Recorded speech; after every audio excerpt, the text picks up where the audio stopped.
እነሆ ከሰማይ በታች አንዲት መልካም የተሻለች ነገር አየው፣ ይህችውም ጥበብ ናት።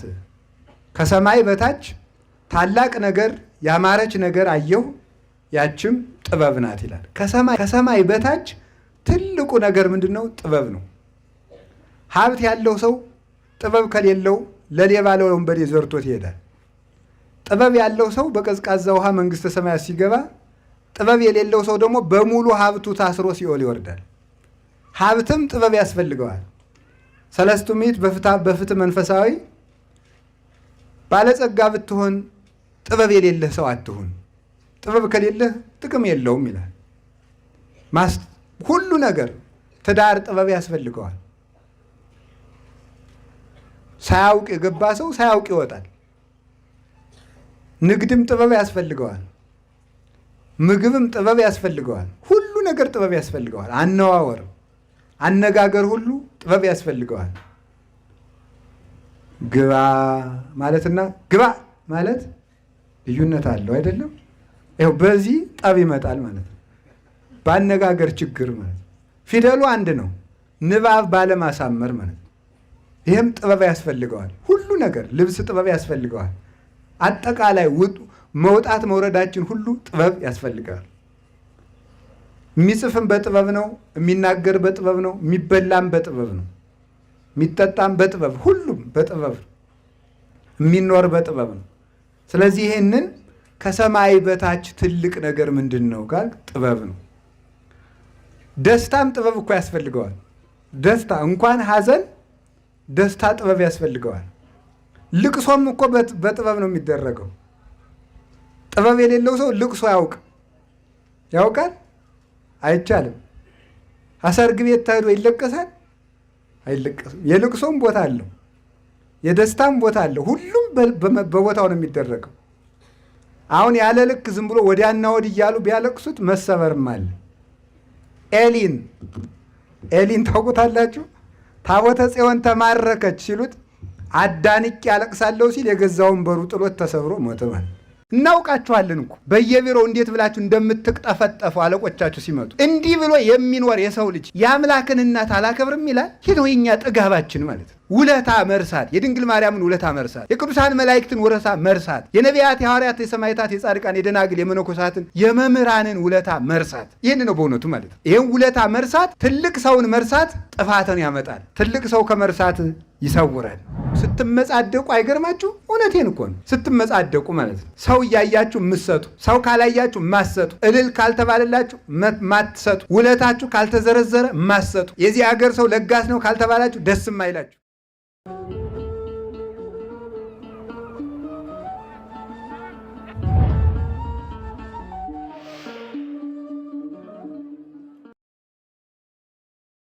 በስመ አብ ወወልድ ወመንፈስ ቅዱስ አሃዱ አምላክ።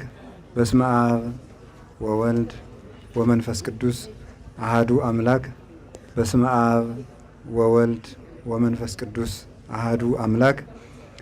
በባህሪው ሞት በመንግስቱ ሽረት የሌለበት ቅድመ ዓለም የነበረ ዓለምን በካህሊነቱ የፈጠረ ይህንን ዓለም በቸርነቱ የሚመግብ ስጋን ለብሶ ይህንን ዓለም ያዳነ ዓለምን አሳልፎ የሚኖር የአባቶቻችን አምላክ ቅዱስ እግዚአብሔር በሀብት ስቦ በረድኤት አቅርቦ በዚህ ቅዱስ ቦታ ሳይገባን ስለሰበሰበን ስለ ቸርነቱ ሁሉ ስሙ የተመሰገነ ይሁን።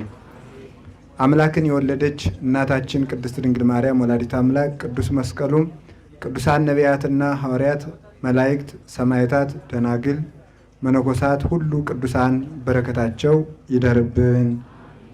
የኔታ ወላዲ አእላፍ መላከ ምሕረት ጥበቡ በረከታቸው ይደርብን። ክቡር አባታችን ክቡር ሊቀ ሊቃውንት ዕዝራ ሐዲስ በጎንደር መንበረ መንግስት መድኃኔ ዓለም የአራቱ መጻሕፍተ ጉባኤያት ምስክር መምህርና የደብሩ አስተዳዳሪ፣ የተከበሩ አባታችን ሊቀ ስዩማን ቀሲስ ምህረት የደቡብ ጎንደር ሀገረ ስብከት ዋና ስራ አስኪያጅ፣ የተከበሩ በየኔታ ጥበቡ የተተኩት መላከ ምሕረት ለይኩን የዚህ ቤተ ክርስቲያን የአራቱ ጉባኤያት መምህርና የቅኔ መምህር፣ የተከበራችሁ የሀገረ ስብከታችን የየመምሪያ ኃላፊዎች፣ የዚህ ወረዳ ቤተ ክህነት ዋና ስራ አስኪያጅ መጋቤ ሥርዓት አባ ገብረ ማርያም፣ የተከበራችሁ ሊቃውንተ ቤተ ክርስቲያን በየማዕረጋችሁ የአድባራት የገዳማት አስተዳዳሪዎች፣ ሁላችሁ የእግዚአብሔር ቤተሰቦች አንድ አምላክ በሚሆን በአብ በወልድ በመንፈስ ቅዱስ ስም እንደምን ሰነበታችሁ? እንደምን ዋላችሁ? እየረሳችሁት እግዚአብሔር ይመስገን አትሉም? እንደምን አመሻችሁ? ፈጣሪያችን እግዚአብሔር ለዚህ ቀን ስላደረሰን ስሙ የተመሰገነ ይሁን። እንግዲህ ቅድም የኔታ እንደ አባት መግበው እንደ መምህር አስተምረው እንደ ንስሐ አባት ናዘው ስርየት ሰጥተው የሚያስተምሩን ያሳደጉን አባታችን ናቸው። የኔታ ሊቀ ሊቃውንት ዘርሐዲስ እሳቸው አስተምረው ሲያበቃ ማስተማር አይገባም በእውነቱ። እና እኔ አሁን ላስተምር አይደለም የቆምኩት፣ መልእክት ለማስተላለፍ እንደሆነ በእሳቸው ፊት ቆሜ ለመታረም እሳቸው በኋላ እኔ ያበላሸሁትን እንዲያሳምሩና እኛም ልጆቻቸው ከፊታቸው ለምደን እንድንታረም ነው እንጂ እኔ አሁን ላስተምር የሚገባ ፈጽሞ አገባብ አይደለም። እና ለዚህ እግዚአብሔርም ይቅር እንዲለኝ እጠይቃለሁ፣ እሳቸውንም ይቅር ይበሉኝ ይላለሁ። በእውነት ማለት ነው። እናንተም ይቅር በሉኝ። ስለዚህ እግዚአብሔር በመካከላችን የሚገባንን መልእክት እንድንማር ቅዱስ ፈቃዱ ይሁንልን። ወይ ተዘከሮ ሰብ ህውረ ለውእቱ ብሲ፣ ያንን ሰው ማንም አላሰበውም በሚል ርዕስ እንማማራለን። እስኪ በሉ ያንን ሰው በሉ። ማንም አላሰበውም በሉ ሁላችሁ። ያንም ሰው ማንም አላሰበውም። ሶስተኛ በሉ ያንን ሰው ማንም አላሰበውም።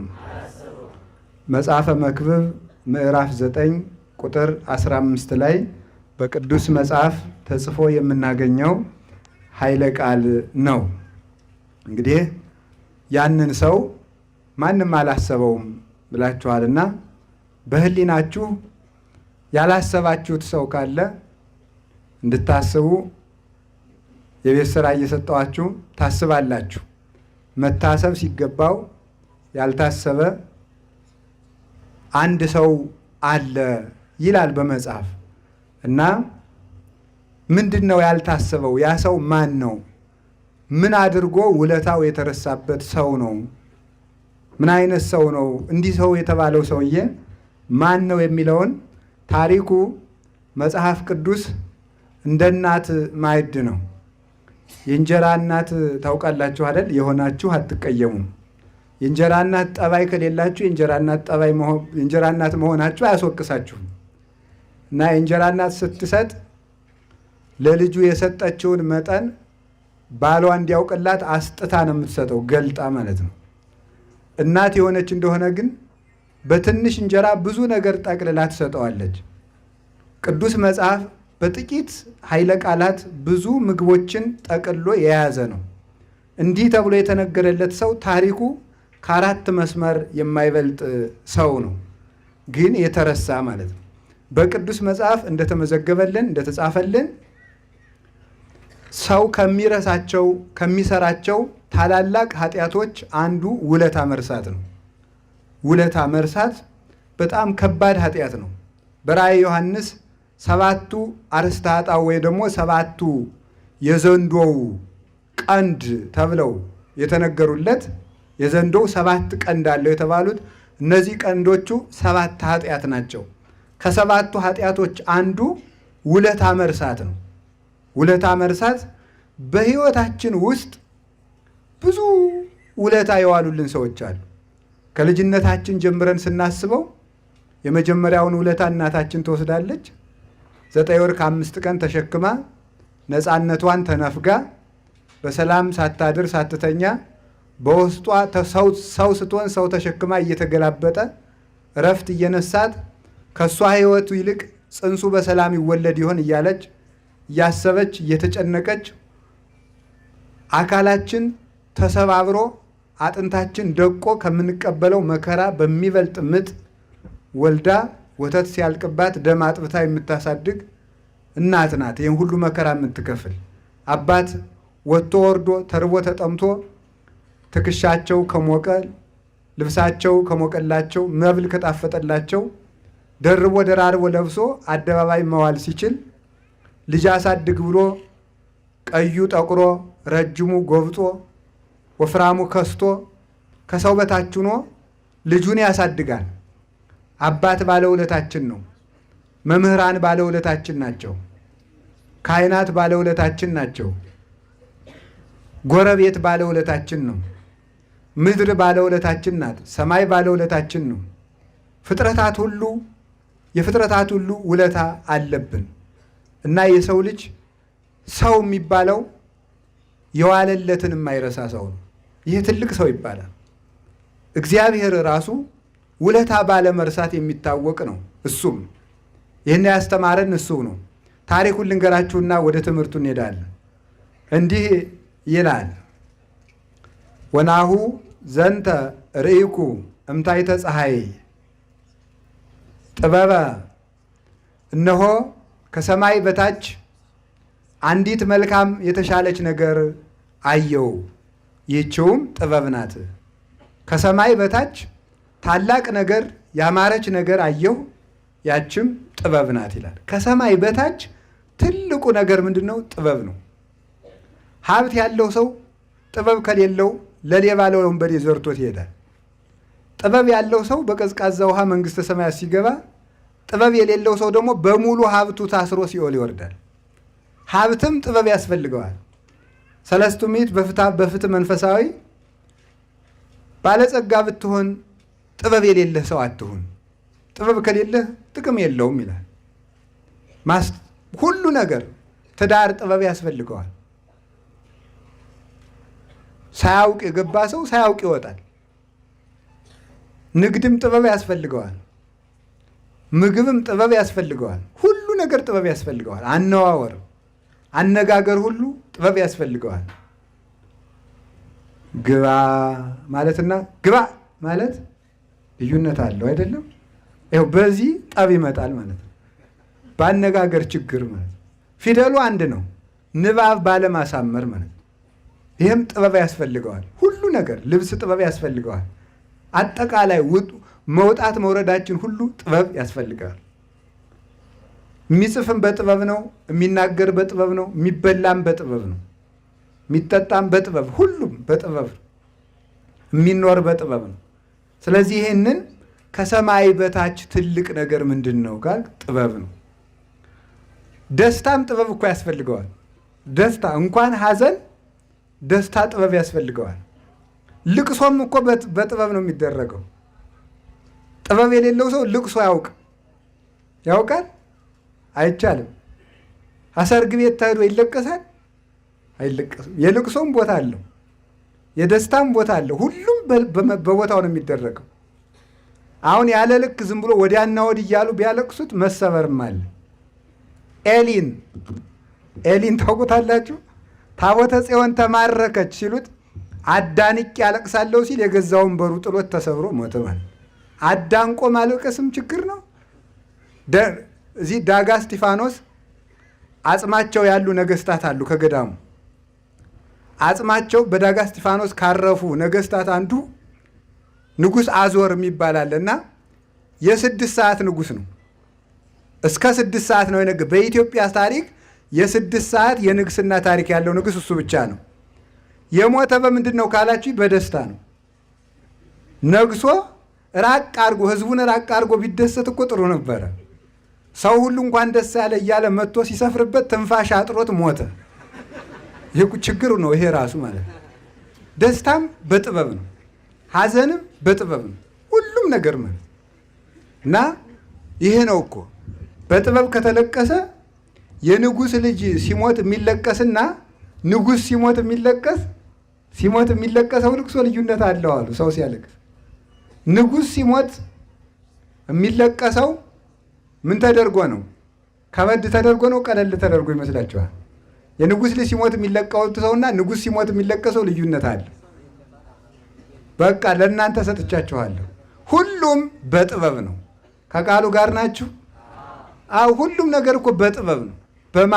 በብልሃት በፈሊጥ ፈሊጥ የሌለው ሰው ፈጽሞ ቢሰጡት ወሮሮ መጣል ብቻ ነው። አያምርበትም። ሁሉም ነገር አይጠጋውም፣ ይይዘዋል እንጂ ማለት ነው። እና ጥበብ ያስፈልጋል። እና ከሰማይ በታች ጥበብን መልካም ነገር ሁና አየዋት። ባቲ ኃያላን ይነግሱ ባቲ ይጽሕፉ ጽድቀ ጠቢባን ይጽሕፉ ጽድቀ። ጥበበኞች በጥበብ ጥበብን ይጽፋሉ፣ ነገስታት በጥበብ ይነግሳሉ። ሁሉም ነገር እድሜም ጥበብ ያስፈልገዋል። ካልተጠቀሙበት እድሜ ቢሰጥ ጥቅም የለውም፣ አዙሮ ይጥላል እንጂ። እንዲያውም ለክፉ ሰው ጥበብ ከሌለው መቆየቱ ፍዳ ያስጨምርበታል እንጂ ጥቅም የለውም። መቆየቱ ቀን ባደረ ቁጥር ሌት ባደረ ቁጥር ቀን በዋለ ቁጥር በክፋት ላይ ክፋትን እየጨመረ ሳይመለስ በመቅረቱ እግዚአብሔር በሱ ላይ ፍዳ ከመጨመር በቀር ከመቆየቱ የሚጠቀመው ሰው ስለሌለ ያለ ጥበብ የያዙት እድሜም ጥቅም የለውም። ሁሉም ጥበብ ነው። ከሰማይ በታች አንድ መልካም ነገር አየው፣ እሱም ጥበብ ነው ይላል ሰሎሞን። በኋላ ምን ይላል ተመልከቱ። አባይ ይእቲ በሃቤ ንስቲት ሀገር ወለይ ነብሩ ውስቴታ ህዳጣን። አንዲት ሀገር አየሁ፣ ያቺ ሀገር ታናሽ ከተማ ናት ይላል። ታናሽ ከተማ አየሁ፣ በመጠን ያነሰች ከተማ። ያቺ ሀገር ግን በእኔ ዘንድ ታላቅ ናት ይላል። ወደ ላይ ለጥበብ ቢቀጥሉለት ደግሞ ጥበብ በእኔ ዘንድ ታላቅ ናት። አንዲት ታላቅ ሀገር ታናሽ ሀገር አየሁ፣ አንዲት ታናሽ ሀገር፣ ያቺ ሀገር ግን በእኔ ዘንድ ታላቅ ናት። በውስጧ የሚኖሩ ሰዎችም ቁጥራቸው ጥቂት ነው። በውስጧ የሚኖሩ ሰዎች ዋመ መጻ ላይሊሃ ንጉሥ አብይ ወአገታ። ታላቅ ንጉሥ ብዙ ሰራዊት ያለው ሰው ንጉሥ መጥቶ ያችን ሀገር ከበባት ይላል። ከበባት፣ ያችን ሀገር አስጨንቆ አስጠብቦ ሰራዊት አብዝቶ ያችን ሀገር አስጨንቆ ያዛል። ከተማይቱ ታናሽ ናት፣ ህዝቧም ጥቂቶች ናቸው። ግን ከህዝቧ የሚበዛ ሰራዊት ያለው በመንግስቱ የገነነ ንጉሥ መጥቶ ያችን ሀገር ከበባት። ወየሐንጽ ላዕሌሃ ጥቅመ አብየ። ያ ንጉሥም በእሷ ላይ ቅጥር ቀጠረባት፣ ታላቅ ሕንፃን አነጸ ማለት ብዝሃ ሰራዊት አበዛባት፣ ኃያላኑን አሰለፈባት ይላል። ምን ይደረጋል አሁን? የአሙሲት ህዝብ አሁን ስንት ይሆናል? ስንት ይሆናል? እስኪ ቁጥሩን ገምቱ። አሉ ከንቲባው 30,000። ከንቲባው ነዎት? ምክትል ነው? ነዋሪ? ደህና ነው። ስንት ነው? ስንት ነው? 30,000 ቢሆን ነው ተብሏል። የሐሙሲት ከተማ ህዝብ 30,000 ነው። 30 ሚሊየን ወይም 300,000 ሰራዊት መጥቶ ሐሙሲትን ቢከባት ምን ታረጋላችሁ? እስቲ ንገሩ። ምንድን ነው የምታረጉት? ያው መሯሯጥ ነው አይደለም? አሁን በቀን የፎከረ በስልክ የፎከረ በኢንተርኔት የፎከረ ጊዜ የጭንቅ ቀን አይገኝም። ስልኩን አጠፋፍቶ አይግባኙን ነው አይደለም? እንደዚያ ነው የሚያደርግ እኮ ሰው ማለት ነው። የአፍ ጀግና ነው ብዙ ሰው አይተነዋል። ብዙውን ሰው እኮ ይፎክርና ኋላ እልም አይደረስ እኮ ነው። እናት ኃጢአት ነው የሚመስል ክፉ ሰው ኃጢአት እነ የኔታ ተርጉመው እንዳስተማሩን ኃጢአት ክፋቷ ምንድን ነው? ሰውን ታሲዝና እሷ አትገኝም። እንዲሁ እኮ በጣም ግሩም እኮ ናት እኮ። ሰውን በፍዳ አሲዛ ከአምላክ በግር አቁማ በሳት እየቀቀለች ኃጢአት ተገኝታ አትገረፍም። ክፉ ሰውና ኃጢአት አያይዘው እነሱ አይገኙም። ችግሩ ይሄ ነው እንግዲህ ማለት ነው። አያይዘው እነሱ የጭንቁ ቀን የሰልፉ ቀን የሉ መሀል ነገር ላይ ጥለው ይጠፋሉ።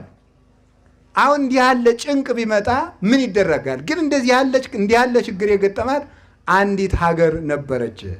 ያ ንጉሥም እንግዲህ ይህችን ሀገር እንደ ጢስ አተናታለሁ፣ እንደ ትቢያ አበናታለሁ፣ እንደ ዘር በትናታለሁ ብሎ ሲመጣ ወረከበ በውስቴታ ብእሴ ጠቢበ ወነዳዬ፣ በውስጧ ጥበብ የተሞላበት አንድ ድሃ ሰው አገኘ ይላል። አንድ ድሃ ሰው አገኘ። እንግዲህ ሀገሪቱ ታናሽ፣ ህዝቧ ጥቂት፣ ንጉሱ ኃያል፣ ሰራዊቱ ብዙ። ያ ድሃ ያችን ሀገር የሚያድናት ሲጠፋ አንድ ድሃ ሰው ተገኘ። ያ ድሃ ግን ጥበብ የተሞላበት ሰው ነበረ ይላል። ጥበብ የተሞላ ግን ድሃ ነው። ወውእቱ ያድህን ሀገረ በጥበቡ፣ እርሱ በጥበቡ ብዛት ያ ድሃ ሰው ያችን ሀገር ከመከራ አዳናት። ሰራዊቱን አሳፍሮ መለሰ። ድሃ ነው፣ ሰልፍ አይችልም፣ ብዙ ሰራዊትም የለውም፣ ገንዘብም የለውም፣ ኃይልም የለውም። ግን በጥበበኛነቱ ያችን ሀገር ከመዓት ከጦርነት አዳናት። ሰውየው ግን ድሃ ነው፣ ግን ጥበበኛ ነው። ሀገሪቱ ጦርነቱ ከበረደ በኋላ የጠላቶቻቸው ሰራዊት ካለቁ በኋላ ኃያሉ ንጉሥ አፍሮ ከተመለሰ በኋላ ኢተዘከሮ ለውእቱ ብእሲ ሰብ ህቡረ ለውእቱ ብእሲ፣ ያንን ሰው ግን ዘወር ብሎ ያየው ሰው የለም። ሁሉ ዘፈኑን ይዘፍናል የተዋጋ መስሎ። መክሮ ያዳናትን በጥበቡ ያዳናትን ያንን ሰው አንድ ሰው እንኳን ሳያስበው ቀረ። እንደነዚህ ሰዎች ከመሆን እግዚአብሔር ይሰውረን። በጨነቀን ጊዜ በጠበበን ጊዜ ከሞት አፋፍ ያወጣንን ሰው ከመርሳት በላይ ምን ነውር አለ በእውነቱ ማለት ነው። ሀገርን ከመታደግ ሕፃናትን ከመርገፍ እናቶችን ያለ ዕድሜያቸው ያለ ጊዜያቸው እንዳይጨነቁ ነፍሰ ጡሮች ሽማግሌዎች ወጥተው እንዲገቡ ያለ ጧሪ እንዳይቀሩ ሀገር በሰላም ውላ እንድታድር ያደረገን ድሃ መርሳት ፍጹም በደል ነው። ወአንሰ እብየ ትሄይስ ጥበብ እምኃይል እንተ ትትሜነን፣ እኔ ግን ከኃያል ሰው ይልቅ ከጉልበተኛ ሰው ብርታት ይልቅ ጥበብ ትሻላለች እላለሁ። በሌሎች በትዕቢተኞች የተናቀች ጥበብ መልካም ናት ብዬ እናገራለሁ ይላል ሰሎሞን። ወደ ታሪኩ ልምጣላችሁ። ከቃሉ ጋር ናችሁ?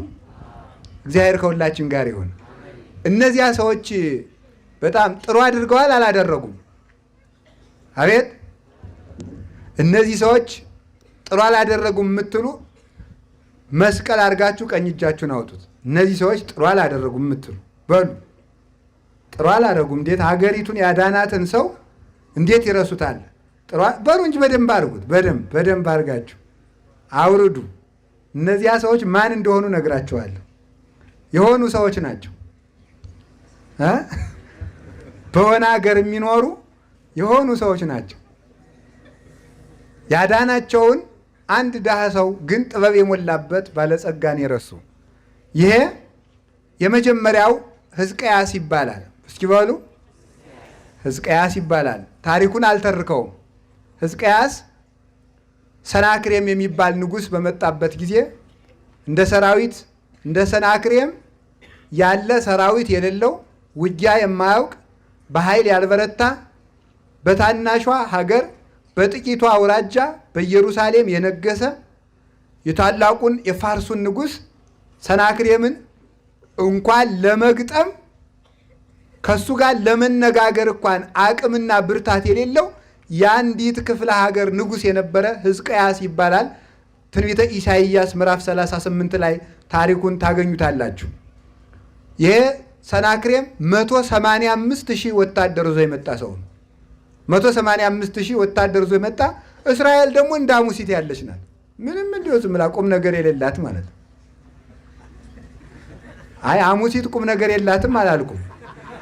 ያችን ሀገር ነው ያልኩኝ እኔ ማለት ነው። ያች ሀገር ቁም ነገር የሌላት ወይ ኃይል የላት እንደዚህ ያለች ሀገር ነበረች። ሰናክሬም በሙሉ ሰራዊቱን እንደ ጎርፍ አፍዝቶ እንደ ተራራ አቁሞ በቁጣ ያለ ምሕረት ያለ ርኅራኄ መጣ።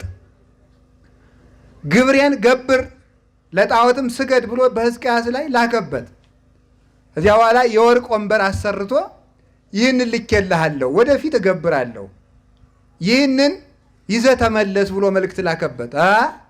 የ7 ዓመት ግብሬን አግባ፣ ይሄ 1 ዓመትም አይሞላም አለው። አይ እንግዲህ ወዲያስ የለኝም አለው። ገጠሙ። መጣ ሰናክሬም እየደነፋ ማለት ነው። ሀገሪቱ እንዳትድን ሰራዊት የላት፣ ጉልበት የላቸው፣ አቅም የላቸው። አንድ ምስኪን ማን ተገኘ? ንጉሳቸው ያው ሕዝቅያስ ነው። ሕዝቅያስ ገብቶ ነቢዩ ኢሳይያስን አማከረው። እንዲህ ያለ ነገር ሆኖብኛል አለው። እንዲህ ያለ ነገር ሆኖብኛልና እንዲያው ምን ላድርግ አለው። ከታቦተ ጽዮን ገብተህ አልቅስ፣ እግዚአብሔር ኃይል ይልክልሃል አለው። ገብቶ እግዚአብሔር ኃይል አለኝ ሲሉት ካለህማ ሲደክምህ እመጣለሁ ብሎ ጥሎ ይሄዳል። የለኝም ሲሉት ግን እግዚአብሔር በኃይል ይረዳል። ኃይል የለኝም ሲል ሕዝቅያስ እግዚአብሔር ገብቶ ረዳው። በማን? በነቢዩ በኢሳይያስ ረዳውና በአንድ ቀን ሕዝቅያስ ሰራዊት ሳያደራጅ፣ የጦር መኮንኖች ሳይበረቱ፣ ሰልፉ ሳይሞቅ ራሱ ቅዱስ ሚካኤል የብርሃን ሰይፉን ጋት ያህል መዞ ለሰናክሬም ወታደሮች ቢያሳያቸው 185,000 የሰናክሬም ወታደር ደም ጎርሶ ወድቆ አደረ። ቆይ ሰዓት እንዳያልቅ እንደዚህ አድርጎ ያን ሁሉ አርግፎት አደረ። እግዚአብሔር ኃያል ነው። እግዚአብሔር ኃይልየ ወፀወንየ ውእቱ የከል ቦቱ። እግዚአብሔር ብዋጋ ጉልበቴ ነው፣ ጋሻዬ ነው፣ ብሮጥ መሸሸጊያ ነው። ወአምላኬ የተአደው አለ አረፍት ይላል ቅዱስ ዳዊት። በአምላኬ በእግዚአብሔር ኃይል ቸርነት ቅጥሩን ዘልዬው እሄዳለሁ ብሎ ይናገራል። የማይቻል ነገር ነው። አሁን አንድ ሰው በአምላኬ የተአደው አለ አረፍት። አሁን ግድግዳና ጣራ ዘሎ ማለፍ ለሰው ልጅ አይቻልም። እግዚአብሔር ካለ ይቻላል። የማይቻለው ተችሎ እስራኤል አሸነፉ። ራሱ ሰናክሬም ማን ነው? ተመልከቱ። በመኑ ተወኪለከ አለው ከኒ እያለ ሕዝቅያስ በማን ተመክተህ ነው እንዲህ የምታደርግ? ያቺ ታቦተ ጽዮን የምታድን መስሎሃል? እያለ እግዚአብሔርን እየተሳደበ ንጉሱ እንኳን እስራኤል ሀገሪቱ የእስራኤል ንጉሱ እንኳን አይተርፈኝም እያለ የመጣው ሰራዊቱ ሲያልቁበት እየሮጠ ደግሞ እሱ ፈርቶ ሳሩ ቅጠሉ ሁሉ የሰናክሬም ወታደር እየመሰለው እየደነገጠ ሂዶ ከሀገሩ ሲገባ የገዛ ልጆቹ ሰራዊቱን አስማርከህ የመጣህ በልቼ ካረጀው ገዝቼ ካፈጀው ብለህ ነው ብለው የገዛ ልጆቹ በምንድን ነው? በሞቃጫ ግልገል አናቱን ብለው ገደሉት። የገዛ ልጆቹን ማለት ማን አዳነ ሲባል ሕዝቅያስ በጥበቡ ምንድን ነው? ድሃ ነው ማለት ሀብት የለውም፣ ጉልበት የለውም፣ ሰራዊት የለውም። ግን በጥበቡ ግን ኢሳይያስ ተማጽኖ ኢሳይያስ ወደ እግዚአብሔር አመልክቶለት ይህንን ድል ነሳ። ኋላ ሕዝቡም ሕዝቅያስን አላዊ ሲሉት ሲወነጅሉት ነበረ። እሱም ኢሳይያስን ረስቶ ነበረ። ሕዝቅያስ እንዳንተ ያለ ግን ማን አለ? ኢየሩሳሌም የተባለች ድንግል የተባለች ኢየሩሳሌም፣ ወልድ የተባልክ አንተ እኮ ነህ። ድንግል የተባለች ኢየሩሳሌም፣ ወልድ የተባልክ አንተ እኮ ነህ ሲሉት ይሆናል ጥጋቡ ማለት ነው። ኢሳይያስን ረስቶ እግዚአብሔርን ረስቶ እኔ ነኝ አለ። እግዚአብሔር የማያስቆም በሽታ ደው ያሳደረበት። ኋላ ደግሞ መልሶ ልቅሶ። የእኛ ነገር ይሄ ነው። ጸበል ስንሄድ ሰላምታችን ሁሉ ማማሩ፣ ደህና ናችሁ? እግዚአብሔር ይመስገን፣ እግዚአብሔር ይመስገን፣ እግዚአብሔር ይመስገን። ለስላሳ እንመስላለን። ቀጣፊ እኮ ነን እኛ እኮ እንደው በእውነቱ ማለት ነው። ሰው መስለን አሁን ሲያመን ጥሩ ነን አይደለም? ስንያዝ መልካም እንሆናለን። ደግሞ ስንቸገር ደግሞ በመለከት ነጋሪት እናስጎስማለን። ይህ ነው። የመሬቱን ስንረግጠው እንኳን ልክ መጠን የለንም። አለቀሰ። ኋላ ነቢዩ ደግሞ ኢሳይያስ ጸልዮ ደግሞ 15 ዓመት በእድሜው ላይ ጨመረለት። ውለታ ከመርሳት ይሰውረን። ሌላው ደግሞ ውእቱ ብሲ፣ ያንን ሰው ማን አላሰበውም የተባለ ራሱ መድኃኔ ዓለም ነው። እሱ መድኃኔ ዓለም ኢየሱስ ክርስቶስ ነው። ታናሽ ሀገር የተባለች አዳም ከነ ልጆቹ የሰው ልጅ ነው። ታላቅ ግንብ የገነባ ሰራዊት ያቆመ ዲያብሎስ ነው። ያንን ንጉሥ የሚመልሱበት አቅም የሌላቸው ናቸው፣ ህዳጣን ናቸው፣ በጉልበትም በአቅም ደካሞች ናቸው የተባለ የአዳም ልጆች ዲያብሎስን የማሸነፍ አቅም የላቸውም ነበር። ኋላ ያንን ሰው ለማዳን አንድ ድሃ ሰው ተገኘ። ወረከበ በውስቴታ ብእሴ ጠቢበ ወነዳዬ ጠቢብና ድሃ የሆነ ወውቱ ያድህን ሀገረ በጥበቡ ብዛት ሀገርን የሚያድን አንድ ድሃ ሰው ተገኘ፣ ሀገሪቱንም አዳናታል። ያ ድሃ የተባለ ክርስቶስ ነው። እንዘባይል ውእቱ እምኩሉ አንደየ ርሶ እምኩሉ ከመ ትበአሉ አንትሙ በንዴተ ዚአሁ። በእርሱ ባለጸግነት ድህነት እናንተ ባለጸጎች ተሆኑ ዘንድ ከሁሉ ባለጸጋ ሲሆን ራሱን ድሃ አደረገ ተብሎ የተነገረለት፣ ወነስአ አርአያ ገብር ተብሎ የተነገረለት የተገዥ የባሪያን መልክ ይዞ የመጣ ኃያል ሲሆን ድኩም፣ ምሉ ሲሆን ውሱን ሁኖ የመጣ እሱ ስፉህ ሲሆን ተወስኖ፣ ረቂቅ ሲሆን ገዝፎ የመጣ ኃያል አምላክ ስለኛ በፈቃዱ እየተራበ በፈቃዱ አንድ ልብስ ለብሶ በፈቃዱ በዚህ ዓለም ተመላልሶ ደክሞ ወጥቶ ወርዶ ዓለምን የታደገ ራሱ ኢየሱስ ክርስቶስ ነው። የእንጨት ደም አፍሰን የጠፋነውን የእሱን ደም አፍሶ ያዳነን የታደገን፣ በልተን የጠፋነውን አብልቶ ያዳነን፣ በልተን የተራቆትነውን ስጋውን አብልቶ የብርሃን ልብስ ያለበሰን፣ እርሱ ርስት ያወረሰን፣ ተሰዶ ርስት የሰጠን፣ ደክሞ ኃይል የሰጠን፣ ሙቶ ሕይወትን የሰጠን፣ ታሞ በሕማሙ ያዳነን ራሱ መድኃኔ ዓለም ኢየሱስ ክርስቶስ ነው። እርሱ ነው። ጥበበኛ ነው። ዲያብሎስ በጥበቡ ዲያብሎስ ተተንኩሎ እባብ ለብሶ ሔዋንና አዳምን እንዳጠፋ መድኃኔ ዓለም ደግሞ በስጋ ብእሲ የሰውን ስጋ ለብሶ ከዲያብሎስ ተሰውሮ ዲያብሎስን ድል የነሳ ዓለምን ከፈጠረበት ጥበቡ ዓለምን ያዳነበት ጥበቡ ይበልጣል ተብሎ እንደተነገረለት ይህንን ዓለም ራሱን ድሃ አድርጎ በጥበቡ የፈወሰ ያዳነ መድኃኔ ዓለም ኢየሱስ ክርስቶስ ነው። ያንን ሰው አቅም ሳይኖረን የደረሰልን እርሱ ነው። ያንን ሰው ማንም አላሰበውም ማለት ክርስቶስን የሚያስበው ሰው ጠፋ ማለት ነው። ይኸውላችሁ ክርስቶስን የሚያስብ ሰው ፈጽሞ የለም። ዛሬ አላችሁ? ከቃሉ ጋር ናችሁ? እግዚአብሔር ከሁላችን ጋር ይሁን። የእሱንና የእኛን አስታውሱት። እሱ ቅዱስ ጳውሎስ እንዳለ ዘአኮ ይእምፅ እግዚአብሔር ተልእኮተክሙ፣ እግዚአብሔር ለቅዱሳን ስላገለገላችሁ ለቅዱሳን ስለደከማችሁ ዕብራውያን 6 ላይ እንደተናገረ ለቅዱሳን ያገለገላችሁትን አገልግሎት ይረሳ ዘንድ እግዚአብሔር አመፀኛ አምላክ አይደለም ይላል። እግዚአብሔር ውለታ ያስታውሳል። ከውለታዎቹ አንዱ ቅዱሳን በሕይወት ሳሉ የደከሙትን ሲሞቱ ያስታውስላቸዋል። አብርሃም፣ ይስሐቅ፣ ያዕቆብ በሕይወታቸው ደክመው ያደረጉለትን ከሞቱ በኋላ አስቦላቸዋል። አስቦም ለልጆቹ ርስት አውርሶላቸዋል። ሰሎሞን 1000 ሴት አግብቶ ሰሎሞን 1000 ሴቶችን ተከትሎ አመንዝሮ 2 ዓመት ለጣዖት አጥኖ እግዚአብሔርን ሲያስቀይም እግዚአብሔር በኃጢአት ምክንያት መንግስትን ከሁለት እከፍለዋለሁ ካለ በኋላ ስለ አባትህ ስለ ዳዊት ስል ግን በዘመንህ አላደርገውም ብሎታል። ዳዊትን አስቦ የዳዊትን ውለታ እግዚአብሔር በልጁ አስቦለታል። እግዚአብሔር ውለታ ያስባል። ደግሞ እኮ የሚያስደንቅ እኮ ነው። ለእግዚአብሔር ውለታ የሚውልለት ሰው የለም።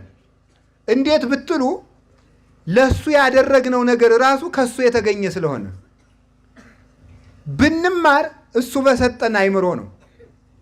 ብናስተምር እሱ በገለጠው እውቀት ነው።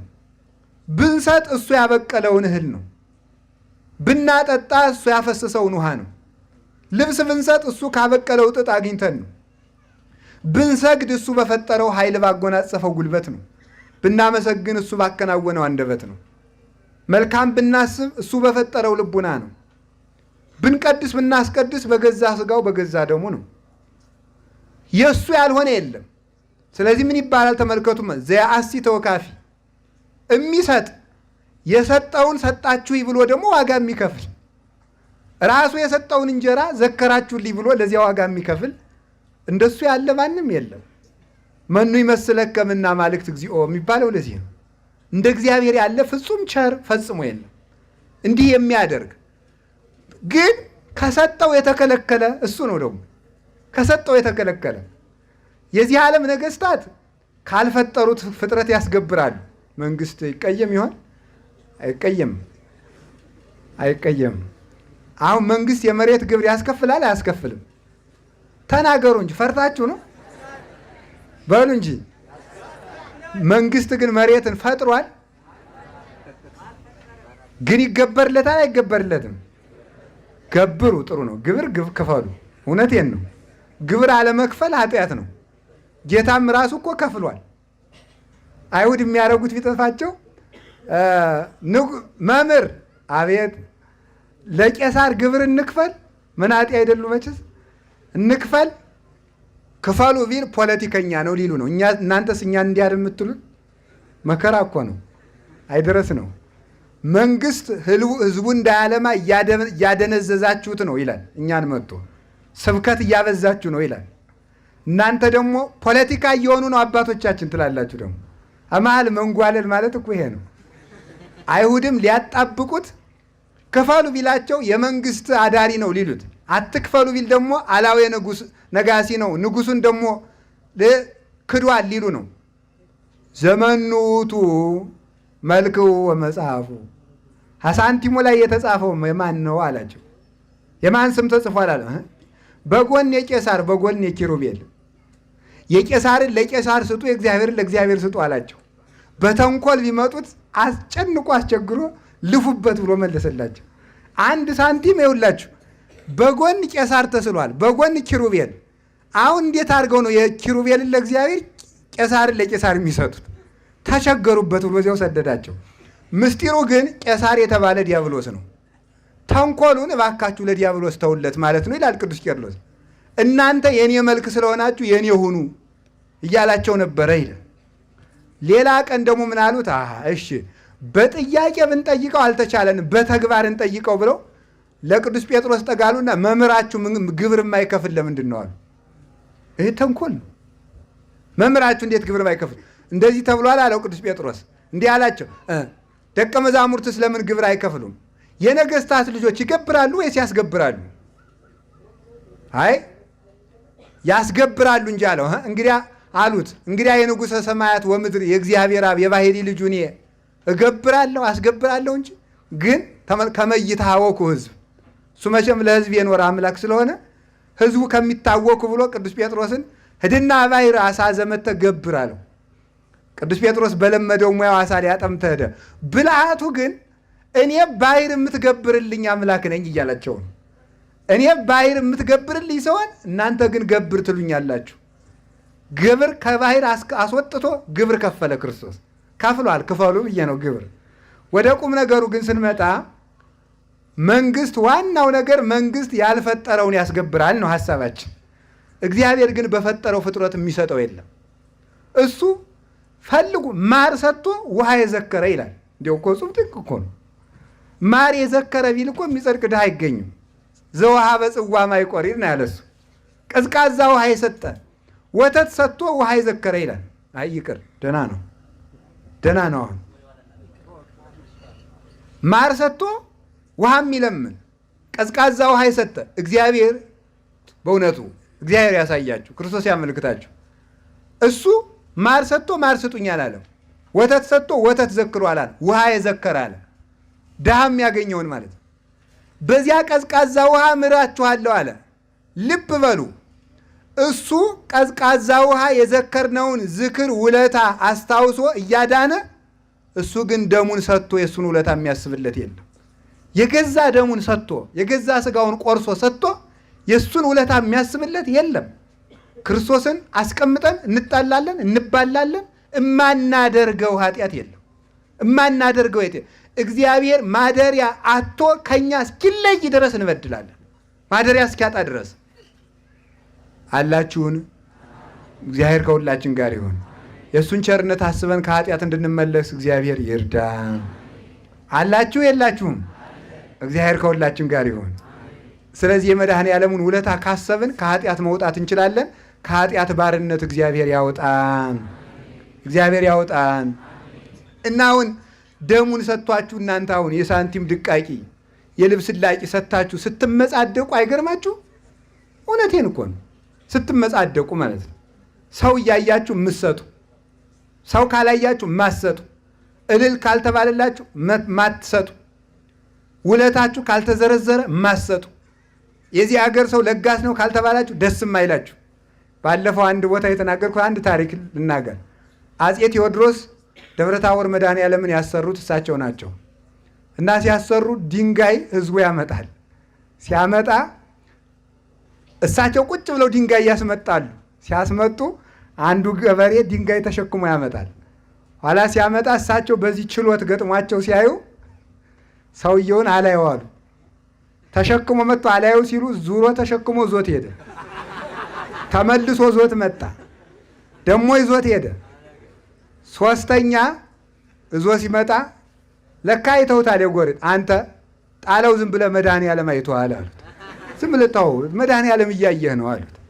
ስለዚህ እኛ ምጽድቃችን እንዲያው በእውነቱ ማለት ነው ደም እንዲያውም ይሄን ቀዝቃዛ ውሃ የሚለውን ቅዱስ ቄርሎስ ተረጉም ለክርስቶስ እንኳን ገንዘብ ዓይንን አውጥቶ መስጠት እንኳን ከቀዝቃዛ ውሃ አይሻልም። ለምን? ምክንያቱም መንግሥተ ሰማያትን ገብተን የምንኖረው ጸጋና ደስታ ዓለም ከተፈጠረ ጀምሮ ዓለም እስከሚጠፋ ድረስ ያለ የሰው ልጅ ከነገንዘቡ ደሙን ጨምሮ ቢከፍል 1 ሰዓት መንግሥተ ሰማያትን ትክ ብሎ ለማየት እንኳን አይመጥንም ነው የሚለው።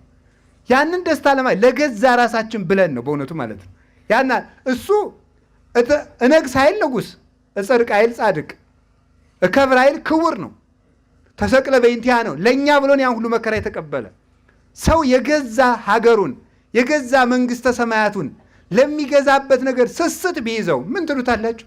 እንዲያውም ቅዱስ ዮሐንስ አፈወርቅ እንዲህ ይላል በተግሳጹ አንተ ሰው ይቻ ሀገር ዘንድሮ ትጠፋለች ብትባልና ያች ማዶ ሀገር ደግሞ ዘንድሮ አትጠፋም ቢሉህ ቤት የምትሰራው የትኛው ሀገር ነው ይላል። የትኛው ላይ ነው የምትሰሩት? በሉ ንገሩኝ እስኪ በሉ እንጂ። አቤት የማይጠፋው ሀገር ነው አይደል? ታዲያ በመንግሥተ ሰማያት ቤት ስራ ሲሉ ለምን ትዘገያለህ? በሚጠፋ ዓለም እየማሰንክ በማይጠፋው ዓለም አይዳው ድኩማት ያሐንጻ እሎንተ አብያተ ይላል። ለድሃ የሰጡት እንጀራ ነው እኮ ከሂዶ ከሰማይ የብርሃን ቤት የሚሰራ። ለክርስቶስ የሰጧት አንዲት ጠጠር እኮ ናት የሰማይ ቤት የምትሰራ። ሶፋው እኮ ቤት አይሰራም እኮ ተጎልቶ ነው የሚቀር። እዚህ ገንዘብ ቀበሮ እኮ ነው። እናንተ ኪስ የነበረው ገንዘብ እንደ ገንዘብ ያለ ጨካኝ ባይድ የለም። ሰውየውን ገለው ሲወስዱት እስኪ ተውትም አይል ሐሞቀ ኪስ እየሄደ የሚጎለት ማለት ነው። ገንዘብ እኮ ነው ይሄ ማለት ነው። መገደያ መጥፊያ እኮ ነው ማለት ነው። ያወቀበት ደግሞ ይድንበታል፣ ይጸድቅበታል። ይሄንን ነው ያንን ድሃ ያሰበው የለም የተባለ የክርስቶስን ቤተ ክርስቲያን የሚያስባት የለም። መሮጥ መሮጥ መሮጥ መሮጥ መሮጥ መሮጥ ሲደክም ተመልሰህ ስትመጣ እግዚአብሔርን የምታገኘው አይምሰልህ። እግዚአብሔር አሁን የሚገኝ አምላክ ነው። የእግዚአብሔር ቸርነት ከመርሳት እግዚአብሔር ራሱ ይጠብቀን። ሶስተኛ በቃ የትምህርት የመጨረሻ ይሄ ነው። አንዲት ሀገር ነበረች፣ ታናሽ ሀገር የተባሉ ጻድቃን ናቸው ይላል። ጻድቃን ሰብእና ጻድቃን ናት። ታላቅ ሀገር የተባለች ትንሽ የሆነች ግን ታላቅ የተባለች በስጋ ያነሱ ግን በቅድስናቸው ታላቅ የሆኑ ጻድቃን ሰብእና ጻድቃን ነው ይላል። ዲያብሎስ ተመልከቱ፣ ብዙ ሰራዊት ይዞ የመጣው ዲያብሎስ ነው። ከዚያ በኋላ በጥበባቸው ሀገር ያዳኑ የተባሉ ሀገር ሰውነታቸውን በጾም በጸሎት በፍቅር በትትና በትዕግስት ጥበብ ሰውነታቸውን ከዲያብሎስ ወረራ ያዳኑ ጻድቃን ናቸው። እንደገና በገዛ ጸሎታቸው ሀገር የታደጉ ጻድቃን ናቸው። እነዚህን ጻድቃን መርሳት ከመርሳት በላይ በደል የለም። ያንን ሰው ግን ያሰበው የለም። ራሱን አደሂቶ በጥበቡ ሀገርን ያዳነ መልካምን ጻድቅ ሰው ሰማይትን ሰው መርሳት በእግዚአብሔር ዘንድ በደል ነው። በእግዚአብሔር ዘንድ ታላቅ በደል ነው። ኢትዮጵያውያን የምንታወቀው ውለታ ባለመርሳት ነው። አንድ ውለታ የረሱ ሰው ላስታውሳችሁ። 2 ልጆች ናቸው። ኦሪት ዘጸአት ምዕራፍ 2 የሚገኙ እነዚያ ሰዎች የአንዲቱ የሙሴ ሚስት ናት፣ አንዷ እህቷ ናት። ሙሴ ከፈርዖን ተሰዶ ሲሄድ እነዚያ ሴቶች ልጆች በግ ጠባቂ ናቸውና በጎቻቸውን ሊያጠጡ ወደ ውሃ ጉድጓድ መጡ። ሲመጡ ወደ ውሃ ጉድጓድ ሲመጡ ድንጋዩ ለብዙ ሰው የሚነሳ ነው። ኋላ እረኞቹ እየገፉ ያጠጡባቸዋል። ወገጭ እያሉ ሴት ስለሆኑ ጉልበት የላቸውም ብለው ያጠጡባል። እነዚያ ልጆች ይቁለጨለጫሉ። ኋላ ተመልከቱ፣ ክንደ ብርቱ ማን መጣ? ሙሴ። ኃያል ነው ደግሞ ክንዱ፣ ቀላል አይደለም። የሙሴ እጅ ቢማታም አድቅቆ ይጥላል። እንኳን ተማቶ ተሸክመውት እንኳን አይቻልም። በጣም ኃያል የሙሴ እጅ መጣና ያንን ወደዚያ ሁኑ አላቸው። ከዚያ በኋላ አጠጡ። ልጆቹ እስከ ማታ ፀሐይ የመታቸው ይውሉ የነበሩትን ወዲያው ከፍቶ ሲያጠጣላቸው ሰውየውና እንደ እናቴ ቤት ጥሬ ብላ እንደማለት እየሮጡ ጥለውት ቤት ሄዱ።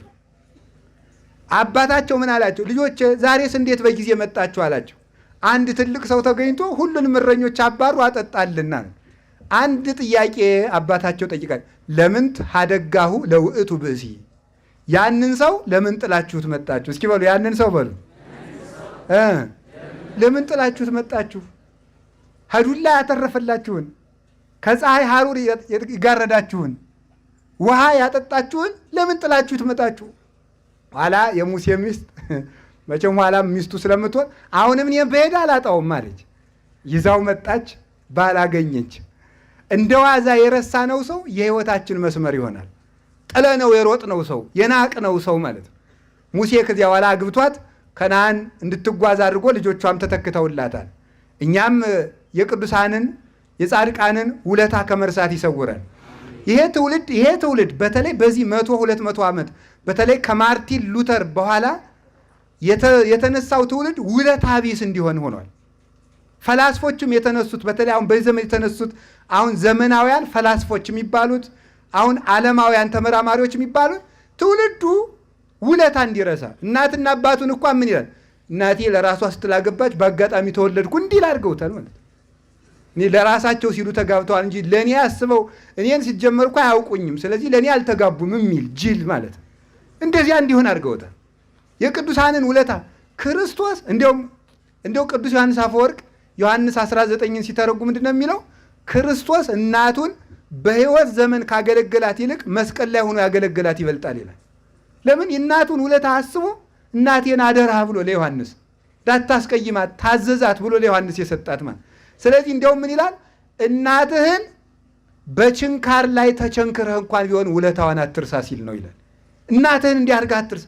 እናትን መርሳት መስደብ፣ እናትና አባትህን አክብር ተብሎ ክርስቶስ ዕድሜ ዘመኗን በዝሙት የኖረች ሴት አንድ ቀን እግሩን በንባ ስላጠበችው ወንጌል በተናገራችሁ ቁጥር የዚችን ሰው ስም አትርሱ ብሎ ተናግሮ አምላክን በንጽህና ወልዳ አምላክን አጥብታ ያሳደገች የድንግል ማርያም ውለታ ተረስቶ ስትሰደብ ትኖራለች። ህብስት ወልዳ ባጠገበች፣ የሕይወት ውሃ አፍልቃ ባጠጣች፣ መድኃኒት ወልዳ በፈወሰችን፣ ሕይወት ወልዳ ሞትን ድል በተነሳልን፣ ተሰዳ ርስት ባሰጠችን፣ ጥያቄያችን ባስመለሰችልን ስትሰደብ ትውላለች። በእውነቱ ማለት ውለታ ቢስ መሆን ማለት የእመቤታችን ውለታ ተረስቶ መዝለል ሆነ። በእውነቱ ማለት አጋር እኔ ነግሬያቸዋለሁ። ይህም መጽሐፍ ቅዱስ እያንጠለጠላችሁ ብትሮጡ መጽሐፍ ቅዱስ ራሱ መጥፊያችሁ ነው የሚሆነው። ምንድን አጋር ገረዷ ጋር ስትኖር ሳራ ምን አለች? ሀጋር ውለድን የመውለድ አልቻልኩም አለች። ሀጋር ወለድ አጋር ስትወልድ ጠግባ ሳራን መናቅ ጀመረች። ይሄ ነው የኛ ነገር ማለት ናቀቻት፣ ያስጠጋጃትን ገረድ። ኋላ አብርሃም እንዴት ላድርጋት? አባራት፣ ጠግባለች አለው እግዚአብሔር። አጋር ወጥታ ደግሞ ሸፍታ አንድ ቀን ሸፍታ ሄዳለች። ስትሄድ መልአኩ ቅዱስ ገብርኤል ተገኝቶ ምንድን ነው ያላት? ወደ እመቤትሽ ተመለሽ ነው ያላት። እስኪ በሉ ሁላችሁም እንዲያውም ምንድን ነው ያላት ሲጠይቃት፣ እንዲያው እነንታ ሲተረጉሙት ያስደንቃል። ትርጓሜው ላይ ራሱ ማለት ነው። መልአኩ ቅዱስ ገብርኤል ኩራቷን ለማራቅ የሳራ ገረድ አጋር የት እየሄድሽ ነው አላት። እንዳትኮራ ማለት ነው። ኩራቷ የጠላችሁ ይሄን አልነበረ ሰው አሁን የማርያም ገረድ መሆን አሁን በዛብን። እውነቴን እኮ ነው በእውነቱ ማለት ነው። አሁን ከሰው ቤት ተቀጥሮ እትዬ ጋሼ ብሎ የሚያገለግል ሰርቶ ዝቅ ብሎ የሚበላ ሰው ከፍ ዝቅ ብላችሁ እናውቃችኋለን እኮ በየቢሮው እንዴት ብላችሁ እንደምትቅጠፈጠፉ አለቆቻችሁ ሲመጡ እንዲህ ብሎ የሚኖር የሰው ልጅ የአምላክን እናት አላከብርም ይላል። ይህ ነው የኛ ጥጋባችን ማለት ነው። ውለታ መርሳት፣ የድንግል ማርያምን ውለታ መርሳት፣ የቅዱሳን መላእክትን ውለታ መርሳት፣ የነቢያት፣ የሐዋርያት፣ የሰማዕታት፣ የጻድቃን፣ የደናግል፣ የመነኮሳትን፣ የመምህራንን ውለታ መርሳት። ይህን ነው በእውነቱ ማለት ነው። ይህን ውለታ መርሳት፣ ትልቅ ሰውን መርሳት ጥፋትን ያመጣል። ትልቅ ሰው ከመርሳት ይሰውራል። አሜን በሉ እንጂ። ኢትዮጵያ ሀገራችን ውለታ የማይረሳባት ሀገር ናት። በእውነት እውነቴን ነው የምነግራችሁ። እዚህ ቆማ ፋሲለደስ ታውቁታላችሁ አይደል? በዚሁ ሀገረ ስብከት የሚገኝ ነው። ቆማ ፋሲለደስ ስትሄዱ ንግሥት ወልድ ሳህላ ትባላለች። ያሰራችው የአፄ ፋሲል እናት እና እሷ ቤተ ክርስቲያኑን ለማሰራት ሌላ ቦታ የተወለዱ የእስልምና ተከታዮች ወንድሞቻችንን በሽመና እንዲተባበሯት አምጥታ ነበረ። ቤተ ክርስቲያኑ ተሰርተ ምክንያቱም በዚያ በቁጢቱ እየታሰረ ስለተሰራ ተሰርቶ ሲያልቅ ንግሥት ወልድ ሳህላ ቆለማ ፋሲለደስ ከሰራችው ስርዓት አንዱ እነዚህን እስላሞች የነካ ወዮለት የሚል ነው። ለምንድን ነው ሲባል እዚያ አልተወለዱም። ባይወለዱም ግን ስርዓት ሰር እንዴት ውለታቸው ይረሳል? ሌላ ልንገራችሁ ደግሞ ያንን ቁጢቱን እየበጠሱ አይጦች አስቸግረው ነበረ። አይጦች ስላስቸገሩ ብዙ ድመቶች መጥተው እነዚያ ድመቶች ቤተ ክርስቲያኑን ስለጠበቁ ቆማ ፋሲለደስ የድመት ርስት አለ። ድመቶች ርስት ይሰጣቸው። ድመት መናቅ እዚያ ገርዶ ነውር ነው። ዛሬ አላውቅም እኔ ያለድኩም ማለት ነው። ግን ንግሥቲቱ ይሄን ሰርተዋል ማለት ነው። የእንስሳት የአራዊት ሁሉ ውለታ የሚታሰብባት ሀገር ናት ኢትዮጵያ ማለት። የእንስሳት የአራዊት ውለታ የሚታሰብባት እንኳን ውለታ ያደረገ ያላደረገ ሁሉ በሰላም የሚኖረባት ሀገር ኢትዮጵያ ናት። እኛም ውለታ እንድናስብ እግዚአብሔር ይርዳን። አዲያ ውለታቸውን ከማንረሳቸው አባቶቻችን አንዱ የኔታ ጥበቡ ናቸው። ሀገር ሲያድኑ የነበሩ ማለት ነው። ሀገር ሲያድኑ የነበሩ እሳቸው ናቸው። የኔታ ጥበቡ ጎደሎ ያልሞሉለት ሰው እስቲ ማን ይገኛል አሁን በእውነቱ ማለት ነው። ለደቀ መዛሙርት የእውቀት ጎደሎ የሞሉ፣ ትዳራቸው ለታወከባቸው የሰላም ጎደሎ የሞሉ፣ ገበሬዎች አዝመራቸው አንበጣ እንዳይበልባቸው ዝናም ድርቅ በሆነ ጊዜ ዝናም አዝንመው ጎተራ የሚሞሉ፣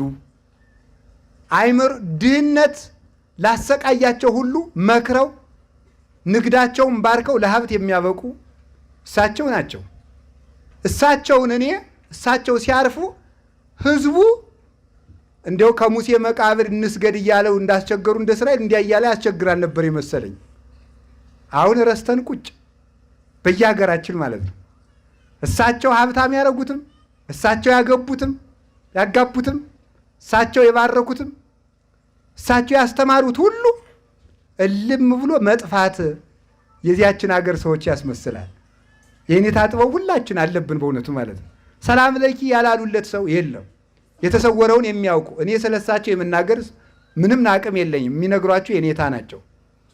እኔ ግን መካነ ኢየሱስ እየተማርኩ አንድ ጊዜ መጣው። ከወዴት መጣ አሉኝ። መካነ ኢየሱስ ምንድን ነው የምትማር? ብሉይ ኪዳን አልኳቸው እና የዚያ ጊዜ ዘጸአት ነበር መማርና ዘጸአት ነው አይሉኝም።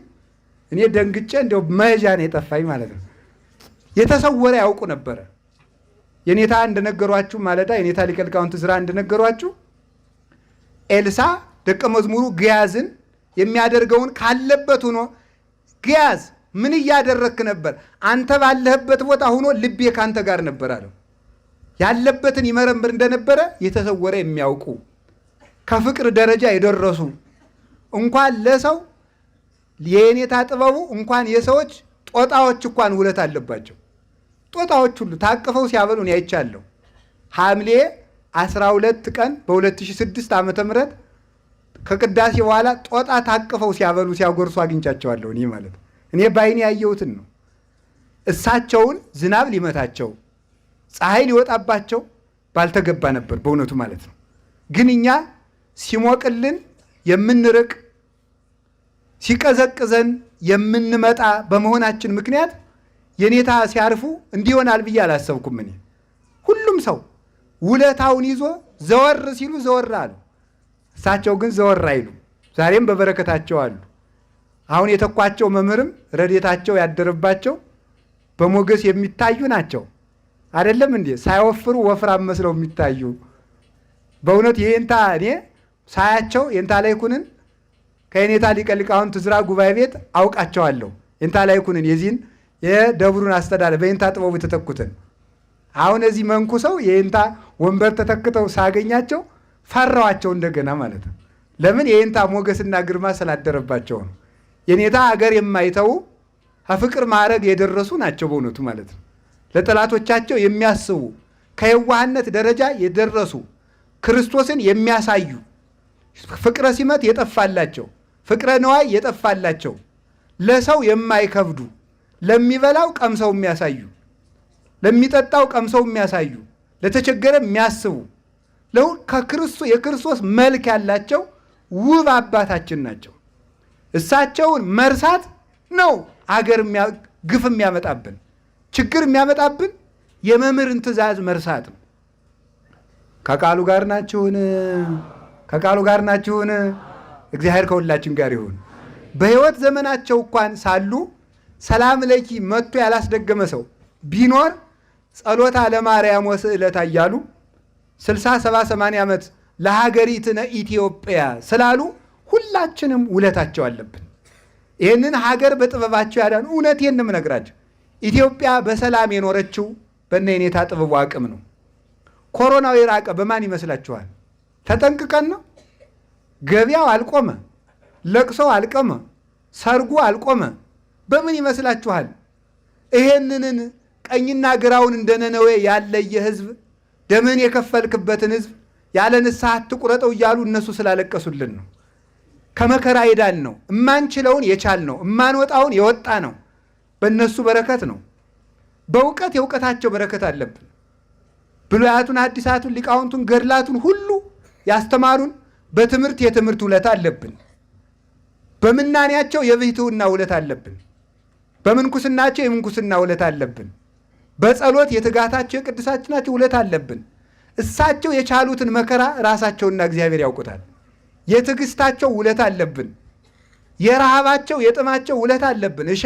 እሸ ቀምሰው ይኖሩ የነበሩት እዚያ ሁሉ የረሃብ የጥም እነሱ ጠርበው አዝመራው በጊዜው በቅሎ ታጭዶ የተወለዱት እንዲያድጉ እንስሳት አራዊት ያለ ጊዜያቸው እንዳይሞቱ አባር ቸነፈር መጥቶ ሀገር እንዳያጠፋ አራዊት ሁሉ ሂደው የሰው ነገር እንዳይዘርፉ ወንበዴ ሽፍታ በሀገር እንዳይነሳ ድሃ ውሎ እንዲገባ የጸሎታቸውና የሕይወታቸው ሁሉ ውለታ አለብን።